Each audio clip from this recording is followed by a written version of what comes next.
I never saw it coming. Me, standing there in the middle of my brother's wedding, clutching a camera like it was some sort of lifeline, while every single family member's eyes felt like they were fireballs aimed right at me. And honestly, at that moment, I'm pretty sure I looked exactly like I had no idea what I was doing. Which, spoiler alert, I didn't. So, picture this, the suburban house buzzing with excitement. Everyone's dressed to the nines, my parents running around like headless chickens, and there I am, stuck in this weird, please don't mess this up spotlight, camera wobbling in my hand like it's about to snap in two. The whole family's staring, waiting for me to do what I pretty much thought was impossible, be the photographer for Jake's big day. Now, if I rewind just a few hours, none of this would have made much sense. I'm the guy who's picked up a camera maybe twice for fun, never really learned the fancy settings or the art of capturing moments. But, oh man, beneath all the smiles and champagne bubbles, there was this quiet panic bubbling up, growing with every tick of the clock. You know that one moment where everything just starts spinning out of control? This was mine. I remember standing there trying to look calm, but inside, total chaos. My fingers fumbling at the buttons, me trying to figure out what all these numbers and dials meant, all while Aunt Carol nudged me saying, "Sweetheart, it's just like Instagram, but real life." Not exactly, Aunt Carol. And as if the pressure wasn't enough, in the back of my mind, the sheer absurdity hit me. How did I, the family member who barely knew how to frame a shot, end up as the official photographer? Let me just say, this story is one for the books, or, YouTube videos. Because what happened next, well, I can't even say it was a disaster yet. It was more like the calm before the storm, or maybe the storm disguised as a calm. Either way, the cake was still intact, but my sanity?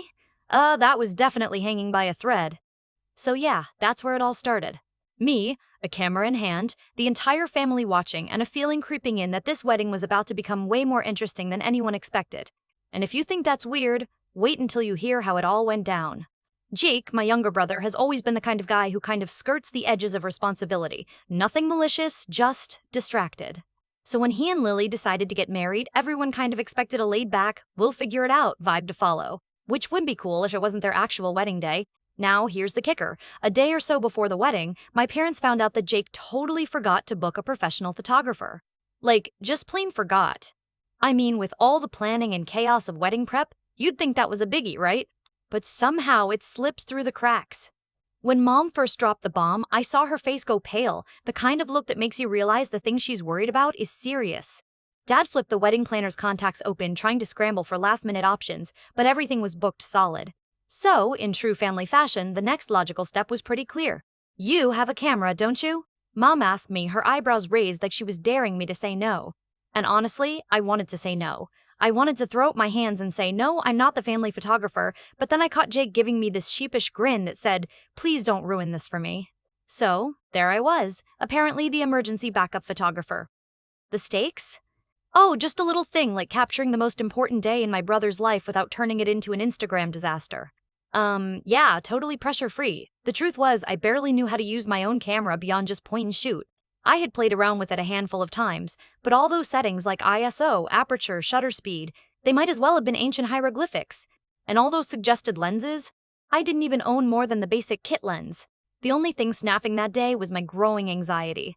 I remember inspecting the camera that morning, feeling way out of my depth, while my folks hovered nervously, checking off mental lists of must get the kiss, group photos with Aunt Carol, and cake cutting no matter what.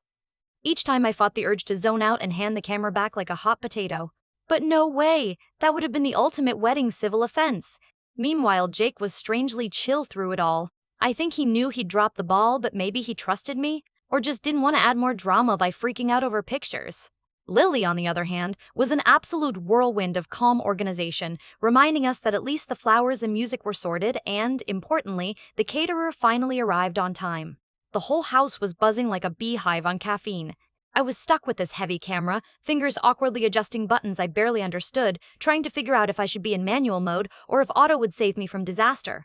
Someone mentioned something about golden hour photography and I froze because, honestly, I wasn't sure what time that was or if we'd even hit it right.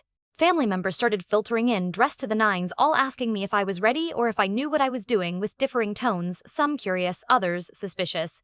Aunt Carol gave me a pat on the back and said, "You're going to be great, dear," like a pep talk designed more to hide her own concerns than boost mine. In the midst of all this, my phone buzzed with last-minute photo ideas from Mom. Don't forget the cheesy family portraits. And from Dad, Try to capture Jake's got cold feet's expression. He'll try to fake it, but you'll see. Honestly, I was already imagining the deal falling apart in blurry shots. And so, standing there in the suburban living room that was quickly turning into a makeshift photo studio, I felt the pressure squeezing my chest. If these pictures were bad, not only would I be the family letdown, but Jake's memories, meant to last a lifetime, might end up looking like a series of confused snapshots. But then again, maybe that was the point, capturing the chaos. The imperfect moments, the realness behind the wedding perfect. I wasn't sure how to do that yet, but what I did know was that I was the only one holding a camera that day, and the clock was ticking. With a deep breath, I adjusted the strap around my neck and looked up at Mom and Dad, who gave me nervous thumbs up, and at Jake and Lily exchanging those "we're in this together" glances. The stakes were clear, no pressure, only the most important job I'd ever been handed. For better or worse, I was about to become the family's last-minute photographer. And honestly, it was a complete mystery how that was going to turn out. So, the moment the guests started trickling in, I realized just how little I actually knew about what I was doing. I stood there fiddling with my camera, trying to make sense of the labyrinth of dials and menus, all while Aunt Carol kept asking if I could get a good shot of her new hairdo. I mean, tell me, how do you explain to your aunt that you're still figuring out if you're in manual or automatic mode? I definitely didn't have a good answer for that. The first handful of photos were a disaster. I swear, half of them looked like I'd just taken snapshots of an abstract painting. Blurry, out of focus, and occasionally cut off people's heads like some modern art interpretation. I felt every pair of eyes shift towards me whenever I clicked the shutter, and let me tell you, the heat of those stares could probably have fried an egg on my wedding day nerves. Then came the classic rookie move, getting in everyone's way. Like when Uncle Mike decided to have a 5-minute conversation right in the middle of the aisle, and I, in my zeal to get the perfect walking down the aisle shot, had to awkwardly sidestep around him, nearly tripping over the flower girl. Bless her heart, she gave me a look that said, "Dude, focus." And honestly, who could blame her? But amidst the chaos, something unexpected happened. As I wandered through the sea of well-dressed guests and nervously adjusted my lens, I accidentally snapped a picture of Jake and Lily in this rare, quiet moment just after the ceremony. They weren't posed, and neither of them was smiling for the camera.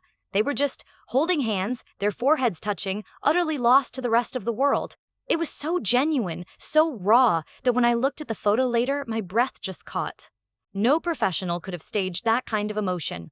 That accidental shot felt like my little redemption, a silver lining that somehow made the rest of the shaky photos feel a bit more bearable. I mean, the truth was, with every blurry image and missed angle, I kept telling myself that maybe there was something to be said for authenticity over perfection. Of course, not everyone saw it that way. My parents oscillated between bouts of frustration and reluctant encouragement. Mom shot me a look that said, "Why am I trusting you with this?" right before suggesting I maybe try the zoom lens this time. Dad was quieter but had this slight crease on his forehead, like he was mentally cataloging every shot and noting down where I went wrong, probably for later reference during a post-wedding debrief. Meanwhile, Jake caught one particularly bad photo of himself mid-blink and burst out laughing, which was a relief.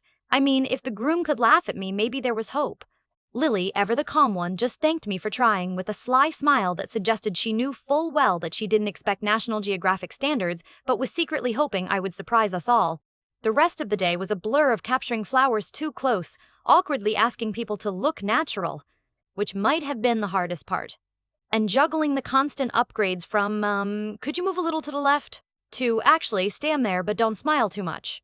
By the time the dance floor opened up and the party kicked into high gear, I finally started to feel a rhythm. No, I wasn't a pro, but somehow I was beginning to get it. The angles, the timing, the moments you don't want to miss because they disappear in a blink. Still, doubts nagged at me. Were my photos really going to save the day? Or were they destined to become the family's very own cringeworthy memory of how the accidental photographer botched their brother's wedding? As I clicked another frame of Aunt Carol attempting the moonwalk, I couldn't help but wonder if these snapshots, even the imperfect ones, might just tell the real story better than any glossy professional album ever could. So there I was, camera in hand, surrounded by the swirl of laughter, hugs, and whispered confessions, carrying the weight of Jake's memories on my unsteady shoulders. The day was far from over, and honestly I had no idea if these photos would be treasure or tragedy. But one thing was for sure, this journey was just getting started. When the whirlwind finally settled and I sat down to sift through the photos, I was bracing myself for a full-on disaster reel. I half expected to find nothing but blurry blobs and awkward middle-of-the-air claps. But, to my utter surprise, there was something actually good about these shots. Not perfect, not polished, maybe not even textbook-worthy, but they had heart. And funny enough, that made all the fumbling and second-guessing worth it. I remember opening that folder and feeling this wave of relief mixed with a weird kind of pride. There, among the occasional headless guests and overexposed skies, were moments that felt alive. Like Jake wiping a tiny tear from Lily's cheek just before their vows. Or that quiet instant when the flower girl dropped her basket and everyone paused, waiting for her to laugh it off. Those tiny, imperfect slices of the day that a pro might have missed because they were too busy chasing the perfect shot. When I finally showed Jake and Lily, their reactions were a roller coaster I wasn't quite prepared for. Jake's first words were a chuckle. "Man, you really got some strange angles." He pointed at a photo of himself mid-blink and then grinned. "But hey, there's no way I'm getting mad at this. It's us. It's real."